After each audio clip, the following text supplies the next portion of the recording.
So let's go over the important numbers here, all right? This deal here, the seller is asking $349,000. That's the lowest we could get him to go down. The house is worth $380,000.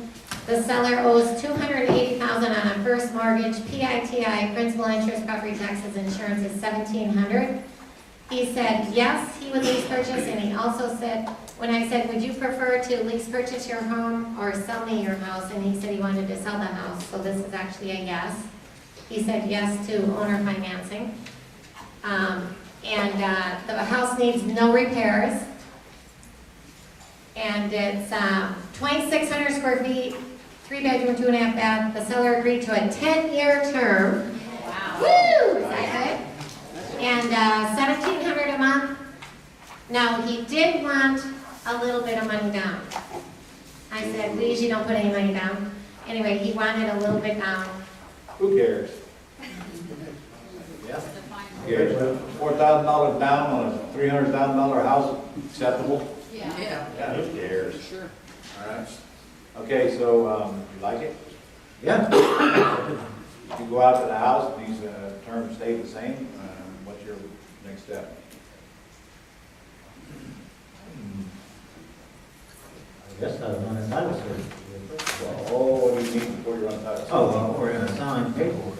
Okay, all right. I'm going to tell you this is kind of the hardest kind of contract you're going to have to fill out because you have to deal with these terms. In paragraph 2. So I want to make sure that's done here now because there's zero chance you're going to get it right. You're going to get it right, zero chance. So let's get it done while you're here. If you actually took that contract out and studied it a little bit, you'll see that all you really got to do is fill in the blanks. There's a couple of traps in there. For example, you've got to make sure that that $1,700 payment that he wants is clearly indicated in the contract that it's PITI. Or you're going to be in for a big surprise when you go to closing and find out you've got a $1,700 PI payment. Now you're going to have to add taxes and insurance on top of it. Your lawyer don't know if you don't put it in the contract. It's actually built in my contract. Just got to check it. Last night. Other than that, it's not that complicated, but of course, if you've never done it before, it certainly seems complicated. All right? So what, do you have an entity yet? Yes. Okay, well that's the buyer. Yeah. All right? Now, when we buy a house, I'm always using an LLC as the buyer, but I never close in that LLC. I close in the land trust. You get that? Now, be careful. That only works with FSBOs. With FSBOs, I can assign a contract to anybody I want. I can close in the land trust. I don't need the seller's permission. I don't even do an assignment. I just tell the attorney to close it in a land trust. Now, but that ain't gonna happen with a bank. You all know that, right? Whatever name you put on that contract is the name you're gonna close it. So if you want, what I do is I put the same LLC, but I put the words as trustee after it. And what I've learned is that if there's an LLC name up there as the buyer, nobody knows what the words as trustee mean anyway. So now I can close in a land trust with that LLC as trustee. However, too further complicated, that LLC that you want up there as trustee as the buyer should not be the same LLC you're going to do the deal in. Because the LLC that is the trustee can't be the same LLC that is the beneficiary, or you don't have a trust. I got you. I'm letting them catch up. Because there's no chance I'm not going to have to repeat what I just said. Don't you always have to have a beneficiary? Yes. Isn't the beneficiary generally the entity you're doing the deal with, Yes. that you want the money to go into? Right.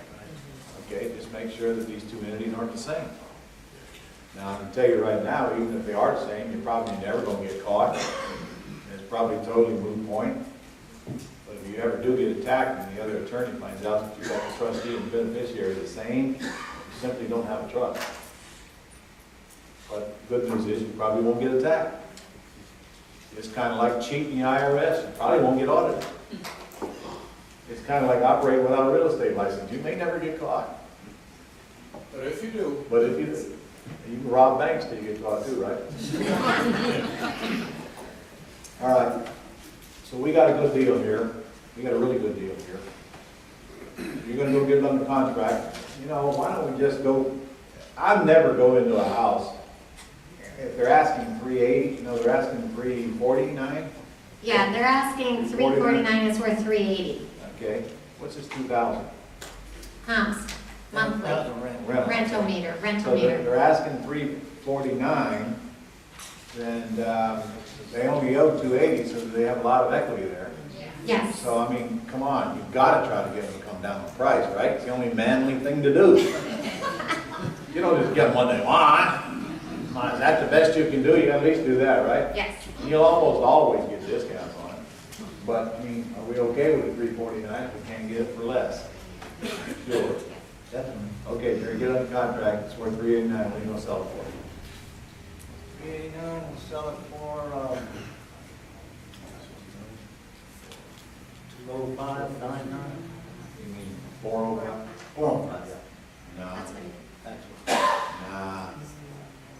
399. 399. Look, when I'm that close, I'm gonna keep it under the 400 mark.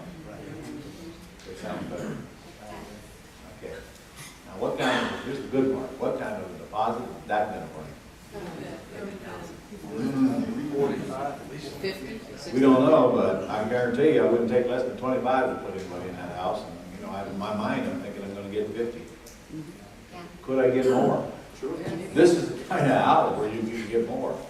There's all kinds of people walking around with big chunks of money that can't qualify. Just for the record, how much do they need to get a loan to buy this house? 80 grand. 80 grand. 80 grand. So unless they give you 80 grand, whatever they give you, they still gotta come up with more cash to buy it. It's the exact situation my house is in right now that I can show you for an example, at $385,000 house. By the way, their term to buy expires in November, they already told me they can't buy.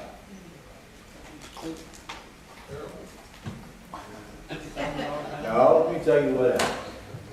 They told me they can't close, they can't get qualified. And they told me, I guess, they said to me, I guess we'll have to move and lose our $50,000. That's what they said to me. So what do you think I said to them? You're gonna stay, you're gonna be a good guy. Come on, you already know I'm an asshole, so what do you think I said to them? Yeah, that's the way it goes. This may shock you, but I said, no, you do not have to move. Let me extend your agreement for another year, because I really want to see you buy this house. So you didn't know I had it in me, did you? So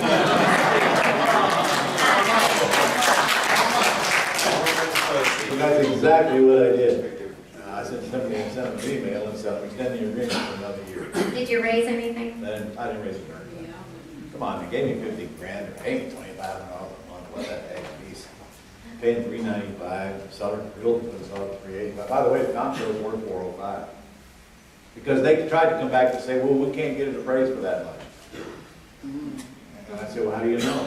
I don't know. We just, somebody told us we couldn't. So I gave them the website, realestateabc.com. All right. This is a great one. This kind of deal you all are looking for. And I'm telling you, this is the golden goose you're looking for. You're going to get a couple, 3 months before your payments start, right? Of course. So I see no reason in the law you can't get $40,000 down on this house, Jerry. I was thinking at least 35. What percent of our population do you think works 40, 50 hours a week, a whole year, and don't make 40 grand? Or more than half. Way more than half. I can tell you what, everybody in the restaurant industry applies here. They work their tail off. I mean, it's a very small amount of money. And, you know, when when you're in a world where you're dealing in larger dollars, when you're up there and you're making a good living and doing whatever you do, you forget there's a whole other world down there that don't. I don't know how most of the population lives on what they make, I swear. I mean, it's just such a small amount of money, and then they take taxes out on top of that. Then Obama's about to hit them with a $2,500 fine because they can't afford insurance. Yeah. They don't know it. This country does not know they're about to get hit with a $2,500 fine coming out of their income tax. They can't afford to buy insurance. And who can afford to buy insurance when you make that small amount of money? Or use it. Or use insurance. I mean, there's people all over the country working for $20,000, $25,000, $30,000 a year, trying to support a big family. You make that one deal. That'd be great. You should feel so guilty you just give it all to charity. I'm gonna get more back to you and so Lynette. That's charity. Thank you. As long as we're covered, right now. Work hard, right? So you owe $349, right? But you don't get most of it. This is the kind of deal where you get most of your money up front. It's like my deal. I got all my money up front on that example I was just telling you about. In fact, I owe a little bit more than they owe me on that house. Because I got all of it up front. All right, you know what to do here. This is sweet. Okay, so you have an appointment? Yeah, Yes. 2 o'clock. When? September 2nd. They're not in town till then. Perfect. You got a mentor? Yeah, Yes. Who? he's gonna start. He doesn't know who yet. Oh, all right. You haven't picked him yet? Well, he's just Still up right starting. here. Why don't you pick one while Yeah, you're he's here? gonna pick one now. Pick one while you're here. Or are you, I'm with oh, you Bob. already have Mark. Oh, you are? Oh, I He's just got your asked if you got a assistant. mentor. Oh, okay. No, okay. Well, Barbara knows how to do this. And this could be positive cash flow, maybe, I don't know, 1,700. Well, yeah, it'll be some. Yeah, You think you can get you $2 think you grand? can get 2 grand? Trust me, I don't think $2 is even right. This is a That was his 25. estimate. Forget Yes. this. You know, I almost wish you guys didn't know these estimates exist. I was told that's where to get it. I'll tell you right now, I wouldn't take less than $2,500 a month for this house. And you'll get it easily. It's 2,600 per week. Oh, yeah. In my area. So 2,500, so that's $800 a month.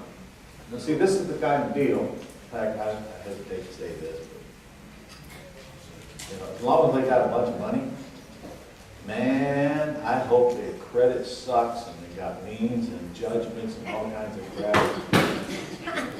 Yeah, 10 years.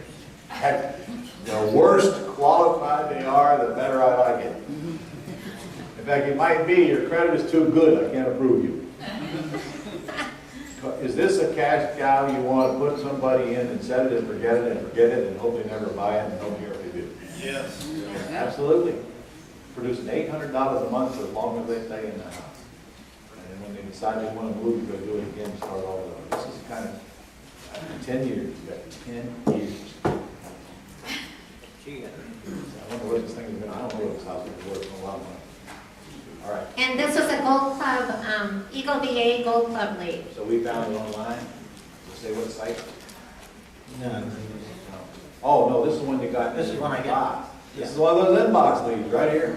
For all my leads. Where all your leads come from? Most of them. I mean, I do occasionally go out. So is somebody advertising online that our VA is chased down and hunted down, and you guys whining about how much your VA is costing? I came on my phone actually while I was here. He would not have this deal that's gonna make him over $100,000 if he hadn't had the VA all year. And if he wasn't a gold club member. Wow. All right, thank you, sir. Congratulations.